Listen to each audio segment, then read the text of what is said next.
حضرت ام سلمہ رضی اللہ تعالیٰ عنہ، شوہر کا نام ہے ابو سلمہ، بیٹے کا نام ہے سلمہ۔ کہتی ہیں میں، میرا شوہر، میرا بیٹا، تینوں، چھوٹا بیٹا میرا، ہم نکلے مکہ مکرمہ سے مدینہ طیبہ جانے کے لیے۔ ایک کی بیٹا ہے، خاندان جمع ہے، شوہر کی گود میں بیٹا، اونٹ کے پیچھے میں۔ فرماتی ہیں مدینے کی سرحد آ گئی تو میرے میکے والے آ گئے، کہنے لگے ابو سلمہ نہیں لے جانے دیں گے مدینے اپنی بیٹی کو۔ میں نے کہا میں مسلمان ہوں، میں تو اپنے شوہر کے ساتھ مدینے جاؤں گی۔ انہوں نے کہا نہیں جا سکتے، تو نے جانا ہے تو جا، ہماری بیٹی نہیں جائے گی۔ زبردستی مجھ سے انہوں نے مجھے میرے شوہر سے الگ کیا۔ کہتی ہیں پھر میرے شوہر کے قبیلے والے آ گئے، وہ کہنے لگے اگر تم اپنی بیٹی کو نہیں نہ جانے دیتے تو یہ جو ہمارا پوتا ہے یہ ہماری نسل ہے، تمہارا نہیں، اسے ہم نہیں جانے دیں گے۔ وہ بچہ اپنی طرف کھینچتے تھے، میں اپنی طرف کھینچتی تھی، مدینے کی سرحد پہ۔ یہ جھگڑا زمین کے لیے نہیں ہو رہا، مکان کے لیے نہیں ہو رہا، حضور کے مدینے جانے کے لیے ہو رہا، حضور کے مدینے جانے کے لیے ہو رہا، مدینے جانے کے لیے ہو رہا۔ لنگ کئی مہینے تے برس گئے تے تیری دید نو دیدے ہی ترس گئے۔ انہوں نے بچہ کھینچا، میں نے اپنی طرف کھینچا، میرے بچے کا بازو اتر گیا۔ فرماتی ہیں میرے شوہر مدینے چلے گئے، بیٹا میرا میرے سسرال والے لے گئے، مجھے میکے والے لے گئے۔ آج بھی کچھ سیانے بندے کہتے ہیں اس کو نکال دو اور بچے چھین لو۔ ان کا بھی خیال تھا کہ بیٹا لے جائیں گے نا تو ابو سلمہ بھی مدینے سے واپس آ جائے گا، یہ بھی واپس آ جائے گی۔ او یار، اتنا بڑا بھی ظالم کوئی نہیں ہوگا جو ماں باپ سے بچے جدا کرے۔ فرماتی ہیں کہ وہ لے گئے چھین کے، میں میکے چلی گئی۔ لوگ روٹی کھاتے تھے، میرے حلق سے نہیں گزرتی تھی۔ زمانہ سویا کرتا تھا، میں سو نہیں پاتی تھی۔ بیٹا کہاں، شوہر کہاں، میں کہاں۔ ام سلمہ کتنی دیر تکلیف کاٹی؟ جناب ام سلمہ کہنے لگی لوگوں ایک دو دن نہیں، پورا سال بیت گیا، پورا سال، پر جے سونا ہی میرے دکھ وچ راضی، جے سونا ہی مارو مارو مینو مار مکاؤ، میں کوئی عذر نہ پیش لے آواں، او جے سونا ہی میرے دکھ وچ راضی، پھر سکھ نو چلے ڈاواں۔ فرمایا سال بیت گیا، لوگ صبح اٹھ کے کام کاج پہ لگ جاتے، کپڑے بدلتے، ڈیوٹیاں کرتے، اور میں سویرے اٹھ کے اس جگہ آ جاتی جہاں میرا شوہر اور میرا بیٹا بچھڑا تھا۔ میں سارا دن روتی، آہوزاری کرتی، حضور کے مدینے کی طرف منہ کر کے میں تڑپتی۔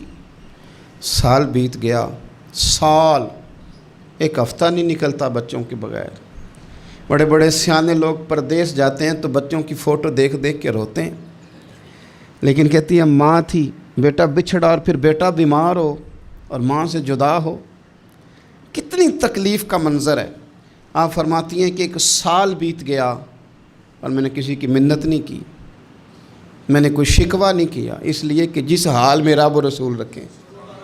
یہ حوصلہ، یہ صبر، یہ توانائی، ایک سال کے بعد میرے چچا کا بیٹا میرے پاس سے گزرا، تڑپتے دیکھ کر کہنے لگا میری بہن تو سارا دن روتی رہتی ہے۔ تو میں نے کہا بھائی تمہیں کیا بتاؤں، اس کا شوہر چلا جائے، بیٹا جدا ہو جائے، وہ کیا کرے گی؟ فرماتے اس نے جا کے میرے باپ سے، اپنے والد سے، میرے خاندان والوں سے کہا اس کی سزا کب ختم ہوگی؟ اس غریبنی کا قصور یہ ہے کہ یہ مدینے والے کا کلمہ پڑھتی ہے، اس کی غلطی یہ ہے کہ یہ مسلمان ہو گئی ہے، دین حق قبول کر لیا ہے، کیوں نہیں تم خیال کرتے؟ کہتے ان کے دل نرم ہوئے، وہ رضامند ہوئے مجھے مدینے جانے پہ۔ پھر اس نے کوشش کی میرے سسرال پیغام بھیجے، کب بس کرو، اور بچہ تو چڑیا کا جدا ہو جائے تو وہ تڑپا کرتی ہے، اور تم نے ایک جیتی جاگتی ماں کا بیٹا جدا کیا ہے۔ وہ بھی نرم ہوئے، رب نے اسباب بنائے، میرا بیٹا مجھے ملا۔ کہنے لگے تو رہ جا، میں نے کہا نہیں، تم مسلمان نہیں ہو، تمہیں پتہ نہیں نا، میں یہاں نہیں رہ سکتی، مجھے مدینہ ہی جانا ہے۔ اکیلی اتنا سفر، جنگلوں کا رستہ، پہاڑی رستہ طے کر لو گی؟ میں نے کہا میں کر لوں گی۔ جنوں ویکھ کے ٹھر دیاں اکھیاں نے تو جنوں ویکھ کے ٹھر دا سینہ ہے، ربا تیری ساری خدائی چ ایک کی تے شہر مدینہ ہے۔ کہتی میں اونٹ پہ بیٹھی، بیٹا میں نے گود میں بٹھا لیا، میں سفر کرنے لگی، پر دل میں کھٹکا تھا کہ اتنا لمبا سفر، بیٹا چھوٹا ہے، کیسے کروں گی؟ کہتے مجھے عثمان بن طلحہ مل گئے، کہنے لگے کہاں جا رہی ہو بہن؟ میں نے کہا مدینے۔ کہنے لگے اکیلے جاؤ گی؟ میں نے کہا جانا تو ہے نا، کوئی ساتھ چلے نہ چلے پر شہر رسول تو جانا ہے نا۔ آپ فرماتی ہیں میں نے عثمان بن طلحہ سے نیک بندہ کوئی نہیں دیکھا، میرے اونٹ کی لگام تھام لی۔ جب مجھے اونٹ پہ بٹھاتے تھے نا، اونٹ بٹھا کے چلے جاتے تھے، میں بیٹھ جاتی تھی تو آ کے لگام تھامتے تھے۔ جب کہیں مجھے اتارتے تھے تو اونٹ بٹھا کے چلے جاتے تھے، میں اتر جاتی تھی تو اونٹ کو باندھتے تھے۔ سونا ہوتا تھا تو اونٹ بٹھا دیتے، میں اتر جاتی، وہ دور جا کے لیٹ جاتے۔ فرماتی تھی پھر میرے لیے میرے رب نے اسباب پیدا کیے اور میں مدینہ پہنچی، میں شوہر سے ملی، اور لوگوں میرے نصیب دیکھو، میں رہنے کہاں لگی؟ حضور کے مدینے میں، شہر رسول میں، شہر اے پائے نظر ہوش میں آ، یہ کوہ نبی ہے۔ میں حضور کے حرم کی زمین اور قدم رکھ کے چلنا، ارے سر کا موقع ہے او جانے والے، مدینے کے خطے خدا تجھ کو رکھے، غریبوں فقیروں کے ٹھہرانے والے۔ کہتی ہے میں وہاں بسنے لگی۔ آپ فرماتی ہیں مسلمانوں، شاید مجھ سے زیادہ تکلیف کسی نے نہ سہی ہو، پر دیکھو 1 سال پورا میں تکلیف میں رہی، اور جب میرا صبر سال کو پہنچا، صبر کی عمر 1 سال ہوئی، تو پھر رب نے بندوبست کیا۔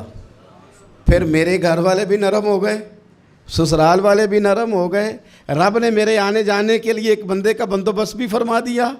پھر میرا شوہر تک بھی میں پہنچ گئی، مجھے مدینہ الرسول بھی نصیب ہوا۔ 1 سال میں نے صبر کیا تھا، رب نے مجھے مستقل مدینے کا ٹھکانہ عطا فرما دیا۔